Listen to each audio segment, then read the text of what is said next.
We are so privileged to have two of the hardest working young ladies in this city and at Central High School.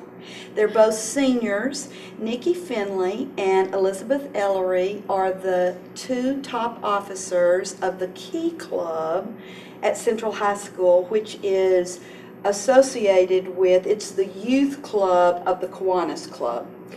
And as you might know, being associated with Kiwanis, it's all about service. And last year, when I had a survey done of our two high schools to see how much community service was done, I had no idea how much was done. So I asked Ms. Highsmith to find that out for me. And first off, was amazed at the generosity of the students in San Angelo. But the #1 service club in San Angelo, Texas was the Key Club from Central High School. And the pages, single-spaced, of activities that your club did last school year was astounding, and the model for the rest. So we want to give our audience just an idea of what your club does. And first off, before we do that, both of these young ladies will be going to college. They're very good students. And Elizabeth, who's the president of the club, is strongly leaning toward Abilene Christian. And Nicki is still deciding and is looking at perhaps Baylor or A&M or an out-of-state school. I think it would be good if you looked at the University of Texas also, since you're undecided.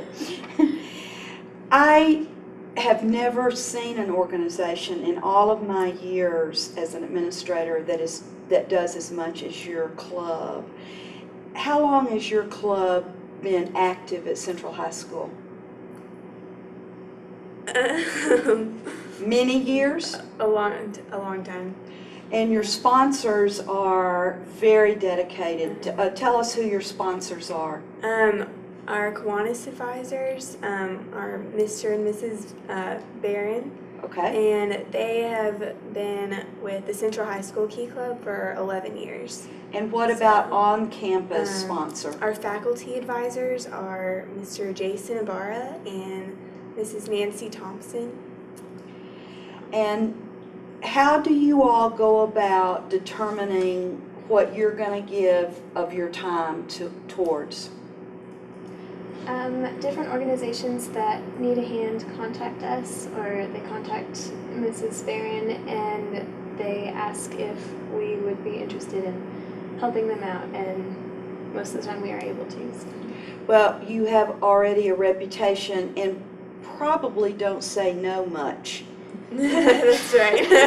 Well, give us an idea of what kind of activities you might do.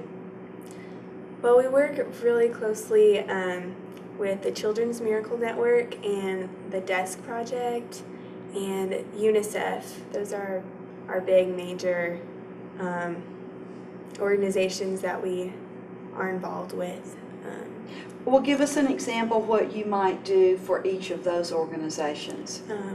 Actually, we have a rally coming up tomorrow for Children's Miracle Network. It's the Cheyennes rally at Kirby Park, and so we're gonna be helping them out and with their Coke booth and just Children's booths. It's like a children's fair, sort of. It's a fundraiser, isn't it? Uh-huh. Now, what did you do for the Desk Project, which the audience may or may not know? Its sole reason for existence was to get school supplies for the children of San Angelo, and they raised $40,000 or $50,000 for school supplies. This city does more toward helping for school supplies than any place that I have lived. And Desk, along with some other churches, does so much. What did y'all do? Well, for desk, we started back in the summer at the Junior League fair. We had a booth and we sold cotton candy to raise some money. And then at Walmart. At Walmart, we would ask for money or donations of supplies so that we could donate it to the schools.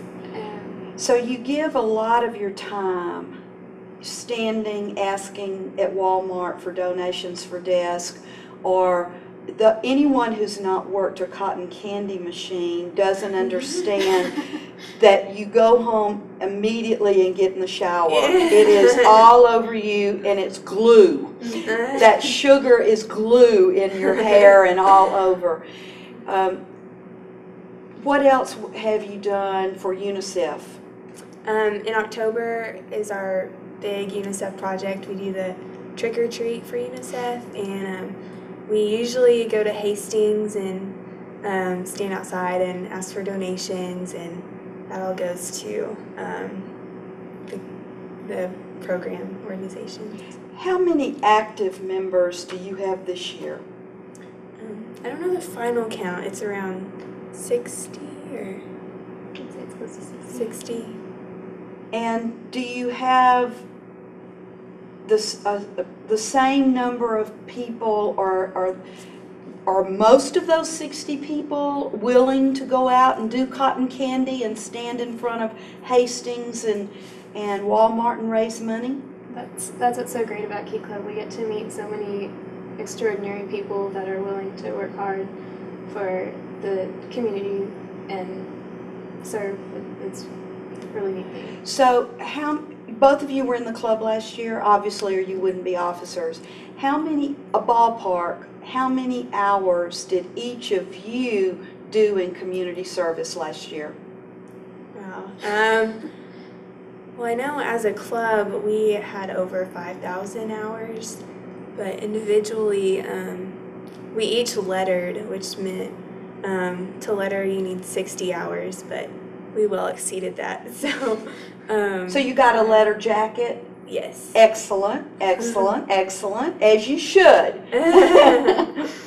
Do you told me that last year that your Key Club for the Kiwanis Key Club district, which is Texas and Oklahoma, your club was number 6 in the amount of hours that you gave.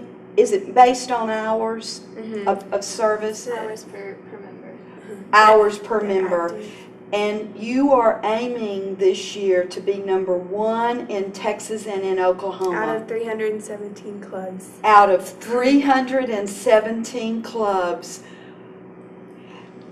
I just can't imagine your parents and teachers being possibly more proud to be around young people like you.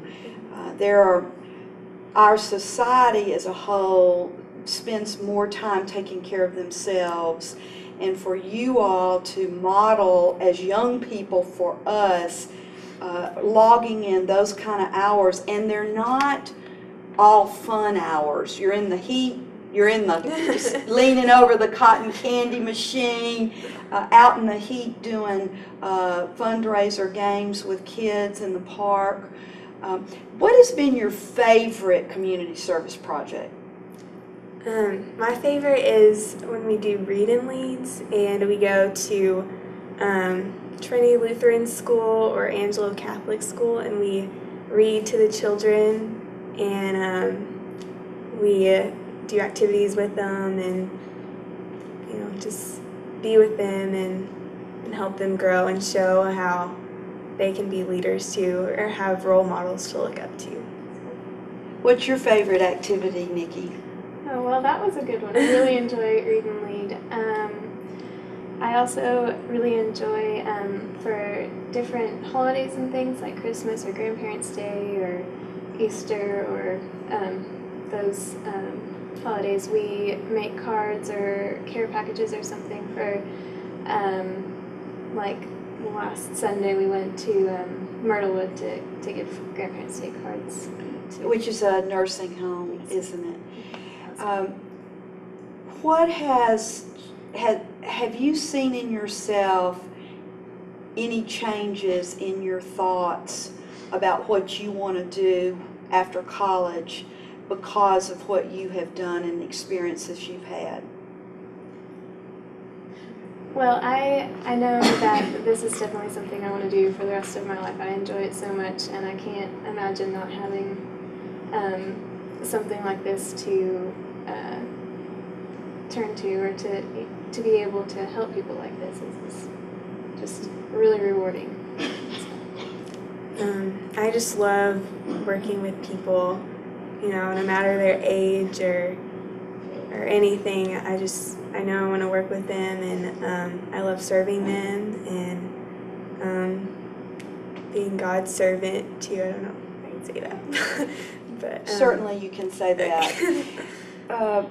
I've always felt that if children and now young people could taste what it feels like to do community service, to help others, as a young person, they would realize how good it makes them feel and would continue it. It's much harder to start doing it after you're older. You don't have, not that you have time now, because both of you are busy in many ways. This isn't the only thing you do. And so I commend you and applaud what you're doing. And I want to tell you how much we will support your activities this year and look forward to cheering you on as you try to be the #1 club in this region. And certainly, when would you find that out? District convention is in April, and so that's a 4-day long event, and we'll find out then. And where is that? It's going to be in Dallas at the Okay. Adamsmark Hotel. Okay. Well, we will follow that and need a report as soon as you know. Best wishes, young ladies. We're so proud, and thank you for modeling this tremendous character trait of giving to others. Thank you very much.